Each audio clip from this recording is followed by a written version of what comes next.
And we are back with the third segment of the GSMC Basketball Podcast presented by the GSMC Sports Network. And in this third segment, I'm going to be talking about T-Mac's list of the best scorers in the history of NBA basketball. This is his list, and he had it in a specific order. So it goes in its top five. So it goes like the order is going to be in from the best to the worst on this entire list. So hold on just one second. There we go. And T-Mac, I mean, obviously, T-Mac, he's a fantastic player. He's one of those players that a lot of people believe was robbed due to a career full of injuries. And a lot of people think that if injuries never happened to somebody like T-Mac, he would be a player that is sitting on not only numerous championships, but also numerous accolades in the NBA, because he would have had a much longer career, and he could have been a much better player had he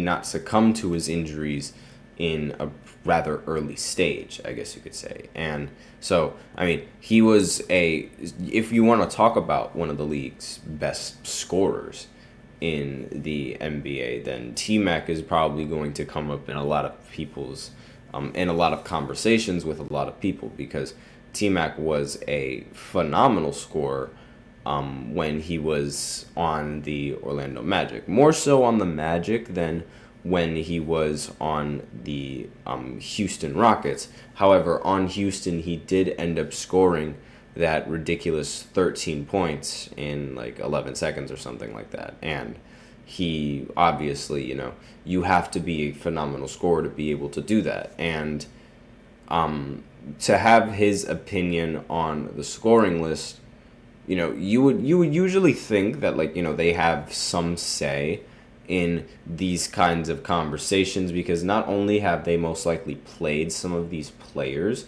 but they also they can talk the talk.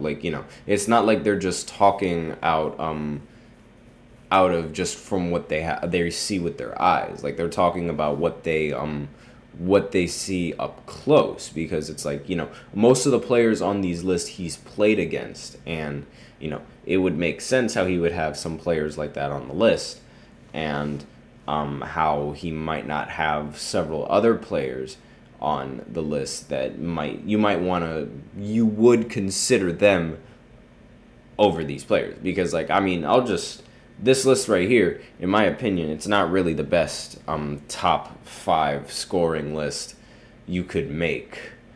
And especially for somebody who's as smart and as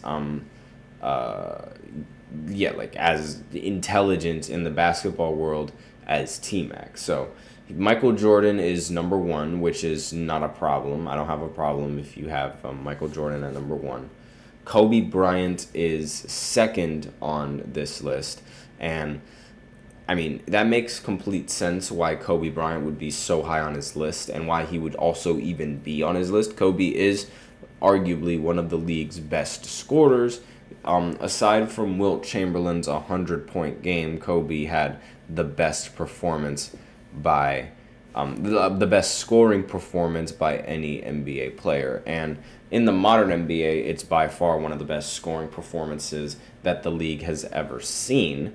And not to mention, Tracy McGrady has always held Kobe to high regard, and Kobe has always held Tracy McGrady to a high regard, because they both see each other as very competent scorers and very competent basketball players.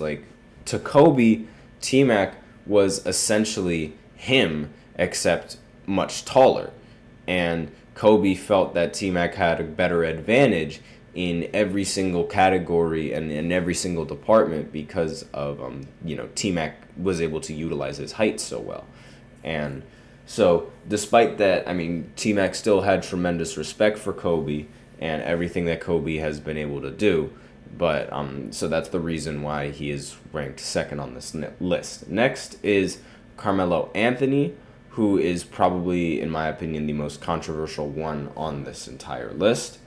Then he put himself, which makes complete sense. And then he put Kevin Durant directly after that. And again, it's rather controversial because it's like if you're going to put Kevin Durant on the list, then you got to put him ahead of yourself. I'm sorry to say, but that's how it works. And don't even get me started with Carmelo Anthony. I mean, I love Carmelo. He's a great player. Excuse me. He had a great time on the Knicks, and he's obviously, in the conversation as being one of the best Knicks in the history of basketball. If Jalen Brunson doesn't quickly steal that highlight from him. But I mean, Melo as one of the league's best scorers, I don't think so.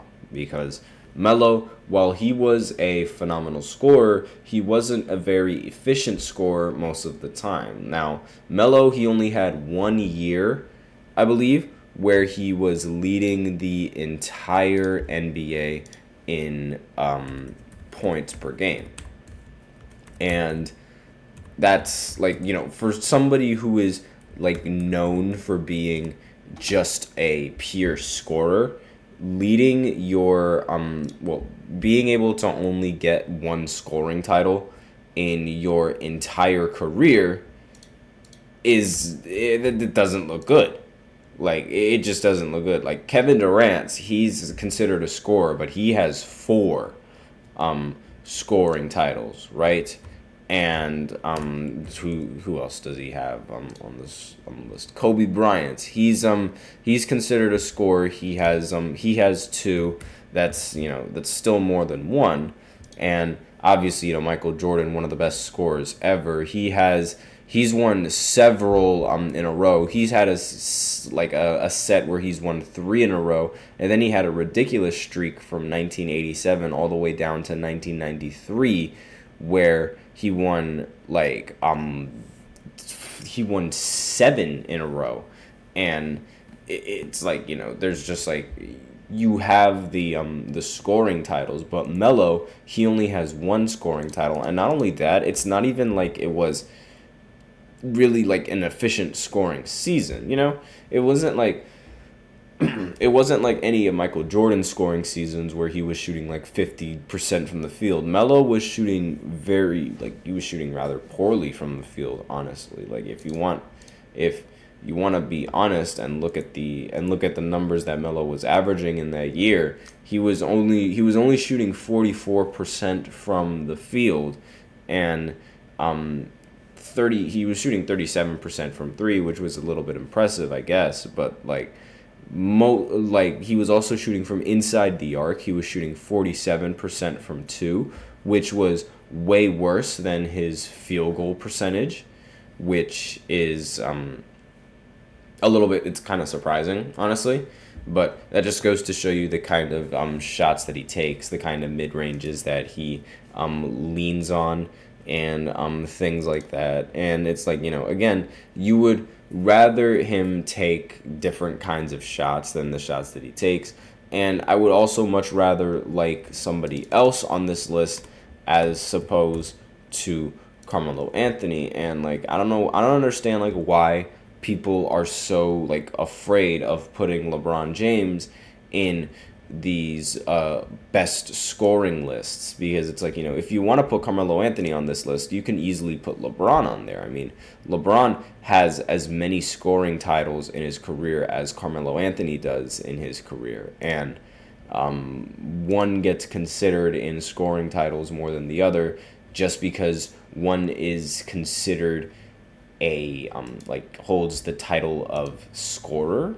I don't really understand that logic. I also don't understand this list because let me know in the comments what you guys think of this list. I mean, do you agree with this list? Do you think that T-Mac is making some sense? Would you rather see somebody else on this list? Because I didn't even mention Kareem Abdul-Jabbar, who should be a player that should be considered on this list. And it's I understand a lot of people don't really think Kareem has a lot of skill to be considered on this list, but Kareem, he did hold the scoring title before LeBron James for the longest time, and it was considered, before LeBron, it was considered to be an award that was completely unbreakable, and a lot of people would have him as one of the best scorers because not only was he able to hold the scoring record for so long, he did it primarily taking two-pointers. And not only that, Wilt Chamberlain is also another one of these players that should probably be on this list, but isn't on this list. But, I mean, aside from it, that would probably be like what I would amend if if I was looking at this list. Like I would amend Carmelo Anthony with LeBron. I would amend Tracy McGrady with Kareem, and I would amend Kevin Durant or Kobe Bryant with Wilt Chamberlain, one of the two. And I would change the order of how the scoring goes, but I think Michael Jordan is probably going to be number one on my list. Let me know in the comments what you guys think. And if you guys think there's a better list than that, there are better scorers out there, drop them below in the comment section. But I'm going to go ahead and go into the fourth segment where I talk about Lonnie Walker getting traded to the Celtics, because that's right now is the biggest story going on in the basketball world. So I'll be right back after this short break.